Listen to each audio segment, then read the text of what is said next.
कलकत्ता से 400 किलोमीटर दूर नोआखली, आज के बांग्लादेश में पड़ने वाला ये छोटा सा जिला हिंदुओं के सबसे बड़े नरसंहार का स्मारक है। वो शरद पूर्णिमा का दिन था। बंगाली हिंदू इस दिन पारंपरिक रूप से माता लक्ष्मी की पूजा करते हैं।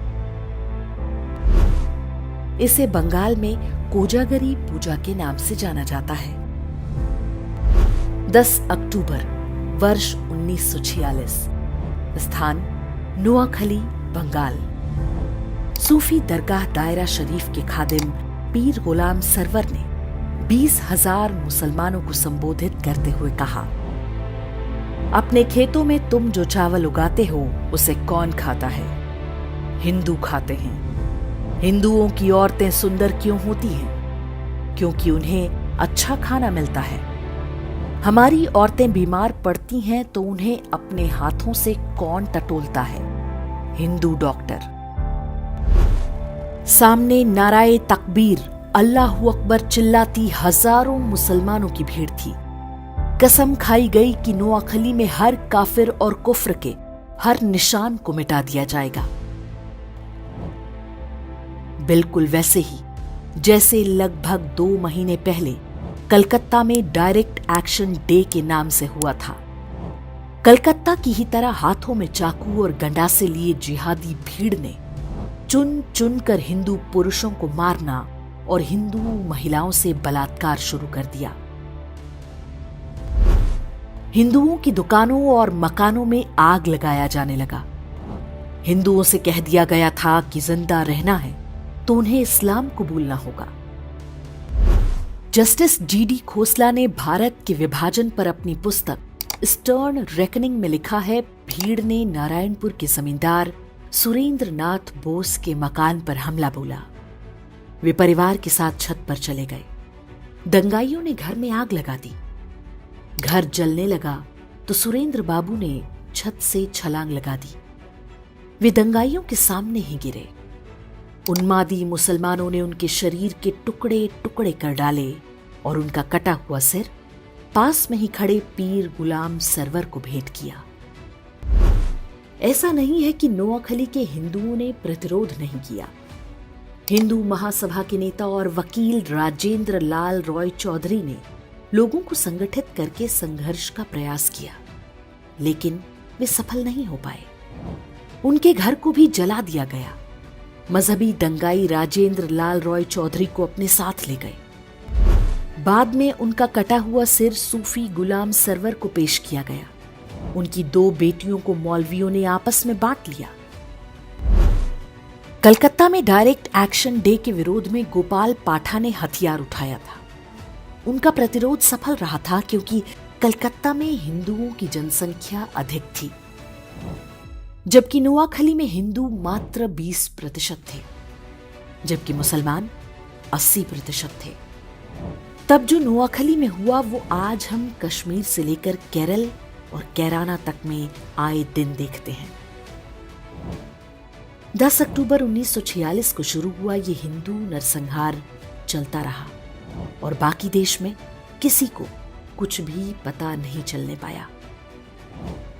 15 अक्टूबर को नोआखली नरसंहार की सूचना दिल्ली पहुंची। 17 अक्टूबर को गांधी जी ने प्रतिक्रिया देते हुए कहा, हिंदू महिलाओं को मरने की कला सीखनी होगी। बलात्कारी के सामने झुकने से अच्छा है कि वे अपने हाथों से अपना गला घोंटकर या जीभ दांतों में दबाकर मर जाएं। गांधी के इस असंवेदनशील बयान से पूरे देश में हिंदुओं में कड़ी प्रतिक्रिया हुई।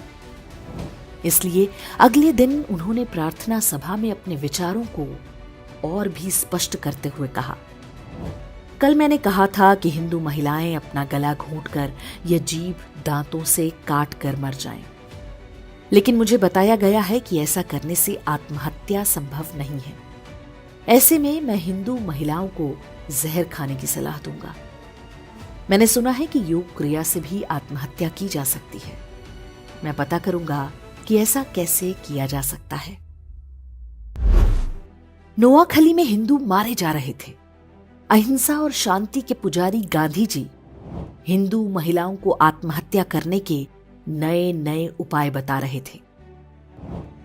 नोआखली और आसपास के क्षेत्रों में जिहादी निर्वस्त्र हिंदू महिलाओं के जुलूस निकाले जा रहे थे, लेकिन गांधी शांति और अहिंसा की अपनी विकृत धारणा का सार्वजनिक प्रदर्शन पूरी निर्लज्जता से करते रहे।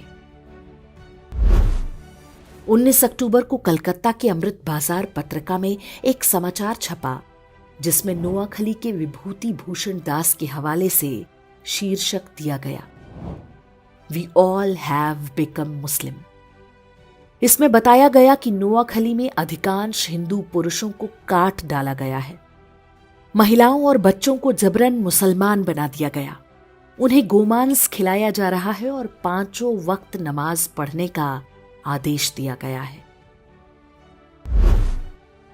बंगाल के तत्कालीन गवर्नर ने भी अपनी रिपोर्ट में इसकी पुष्टि की।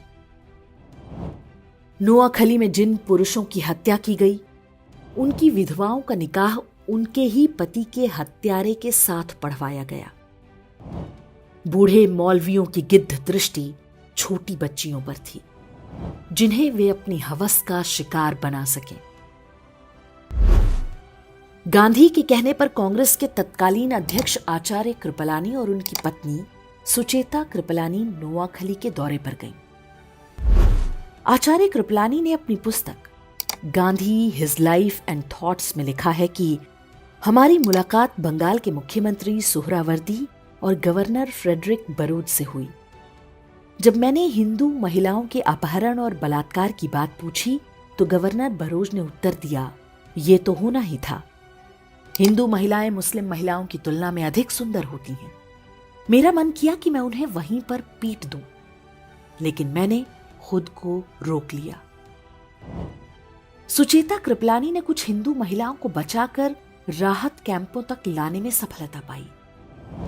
पीर गुलाम सरवर हुसैनी इस बात से इतना भड़क गया कि उसने फतवा जारी करके कहा कि जो भी सुचेता कृपलानी के साथ बलात्कार करेगा उसे गाजी की उपाधि दी जाएगी। इसका परिणाम हुआ कि सुचेता कृपलानी हर समय अपने साथ जहर का कैप्सूल रखा करती थी।